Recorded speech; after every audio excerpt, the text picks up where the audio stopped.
Salut les athlètes, j'espère que vous allez bien. Vous avez été nombreux à me demander comment avoir plus de force pour tirer à 3 points. Je vais donc vous donner 5 astuces pour améliorer ça, mais vous allez voir que ce n'est pas seulement une question de force. Mais avant de commencer, je vous invite à vous abonner à la chaîne et activer la cloche pour ne manquer aucune vidéo.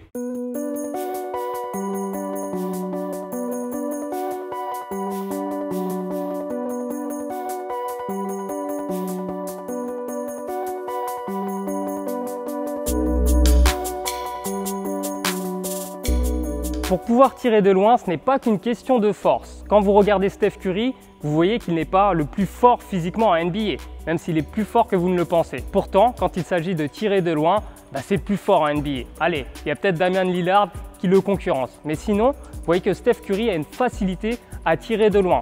Comment c'est possible?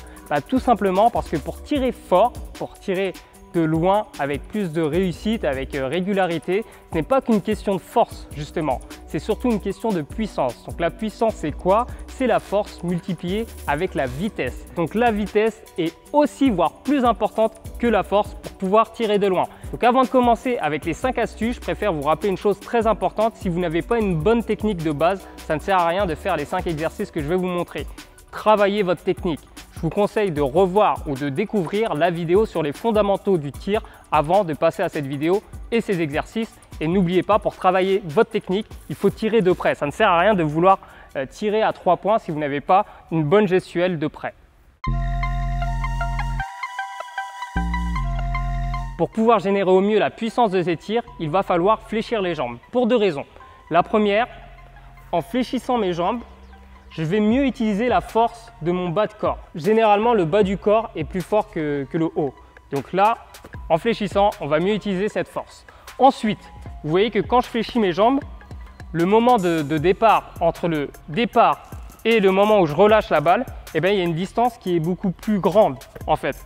Donc là, si je tire sans fléchir mes jambes, on a une distance qui est courte. Par contre, si je fléchis, on a une plus longue distance et du coup, on a plus de vitesse, plus d'accélération.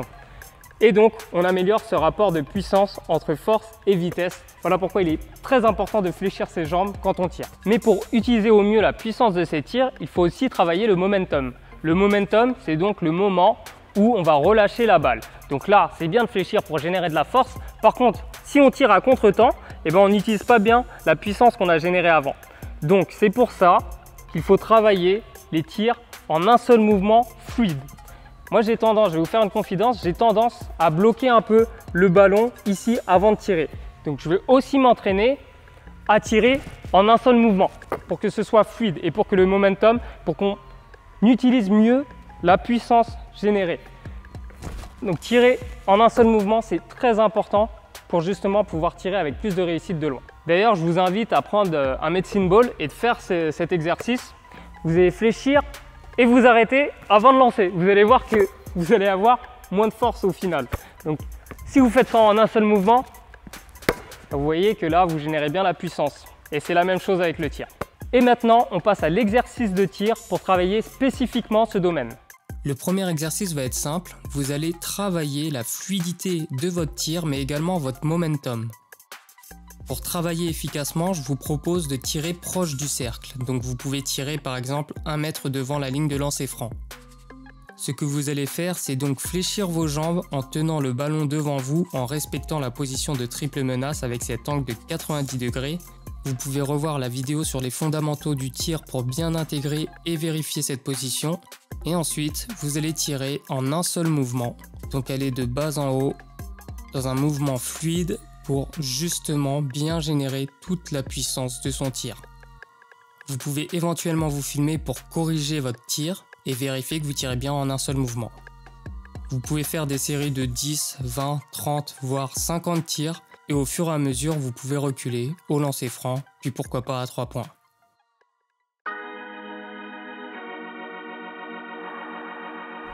La deuxième astuce, ça va être le dipping. Le dipping, c'est quoi? C'est ce mouvement vers le bas. Donc tout à l'heure, je l'ai dit, il faut fléchir pour créer une plus grande distance. Ça va permettre d'avoir plus de vitesse et avoir une meilleure accélération. Avec le dipping, c'est pareil. Si vous regardez les joueurs NBA quand ils tirent à 3 points, ils vont faire ce mouvement, ce dipping avant de tirer pour justement avoir une meilleure accélération quand ils vont shooter de loin et aussi avoir un meilleur rythme.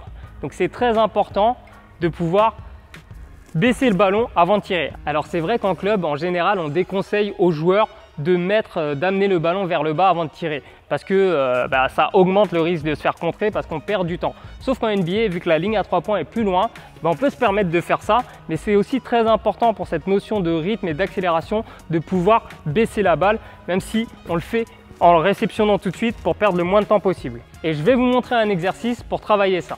L'exercice que je vous propose pour améliorer votre dipping, c'est justement d'exagérer ce dipping en amenant le ballon vers le sol avant de tirer.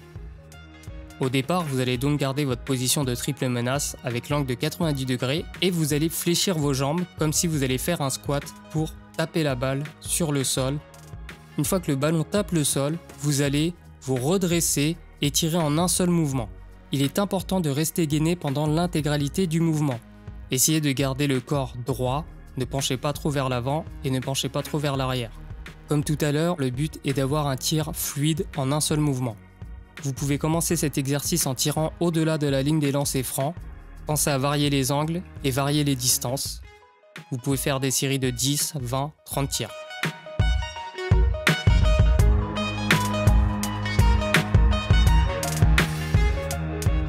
La troisième astuce que je vais vous donner, c'est de travailler votre force naturellement. Quand je dis travailler votre force naturellement, c'est de la travailler sans forcément passer par de la musculation. Donc ce que vous pouvez faire, c'est soit tirer en gardant les jambes bien tendues, comme ça vous allez utiliser uniquement la force de vos bras et plus principalement vos triceps. Et la deuxième astuce, c'est de faire la même chose, mais avec un medicine ball, donc 1, 2, 3 kg. Si vous êtes plus fort, vous pouvez monter à 4, 5, voire plus pour les plus forts. Mais c'est très important de tirer donc sans bouger les pieds. Comme ça, vous allez utiliser seulement la force de vos bras et tirer de près. Ça ne sert à rien de tirer de trop loin. Justement, là, on va essayer de travailler sa force progressivement. Pour travailler naturellement la force de vos tirs, je vous propose tout simplement de tirer sans fléchir les jambes. Vous allez tirer uniquement à la force de vos bras et plus spécialement à la force de vos triceps. Pour ce faire, vous n'avez pas besoin de tirer de loin. Vous pouvez tirer avant la ligne des lancers francs par exemple, puis sur la ligne des lancers francs. Vous pouvez aussi tirer avec des medicine balls de 2, 3, 4 kg. Une fois que vous avez mis une série de 10 shoots, vous pouvez reculer à la ligne de lancer franc.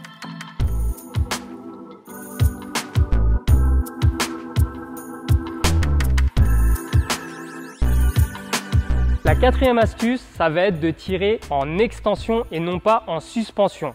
Alors quand je dis tirer en extension, si vous regardez Steph Curry, Trae Young, quand ils tirent de loin, vous voyez que leurs pieds décollent légèrement du sol.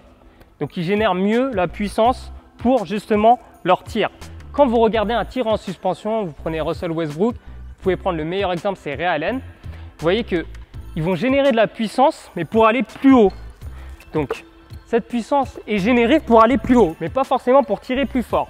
Donc au final, on se retrouve avec le même problème de force. Si vous n'avez pas assez de force dans les bras, avec un bon tir en suspension, si vous êtes loin, si vous n'avez pas assez de force, le shoot sera court. C'est pour ça que je conseille aux joueurs pas très forts physiquement de shooter en extension pour mieux générer la puissance pour le tir et non pas pour aller plus haut. Mais par contre, les shooters en suspension, comme Ray Allen par exemple, eux, ils peuvent se permettre de tirer avec une trajectoire plus plate parce qu'ils vont se retrouver plus haut par rapport au cercle, ils vont être quasiment alignés et donc les tirs vont être plus plats. D'ailleurs, je vous invite à regarder vraiment les tirs de Ray Allen par rapport à ceux de Steph Curry et vous allez voir que la trajectoire elle est différente. Mais bon, Ray Allen c'était un joueur qui était très costaud physiquement, très costaud du haut du corps et il travaillait énormément ses triceps.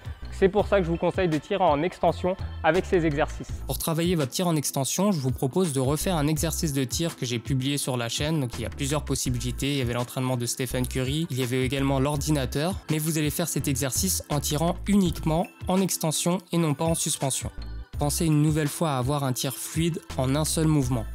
Vous pouvez également vous filmer pour vous corriger.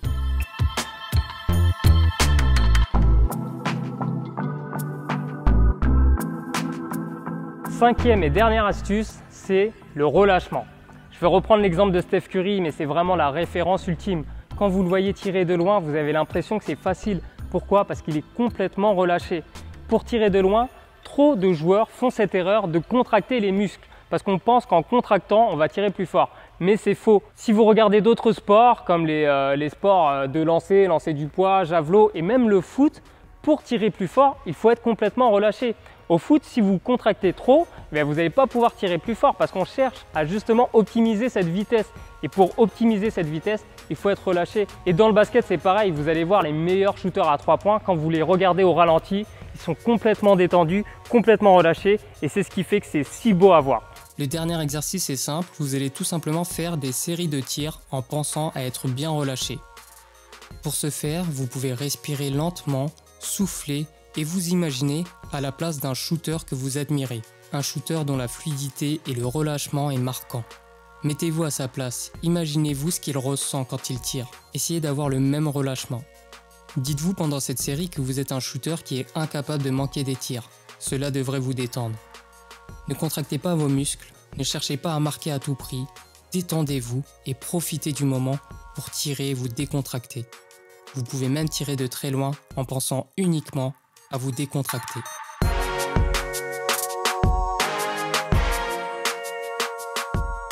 C'est la fin de cette vidéo, j'espère qu'elle vous a plu et j'espère que vous avez pris des notes. N'oubliez pas de vous abonner, moi je vous retrouve bientôt pour une nouvelle vidéo. Ciao!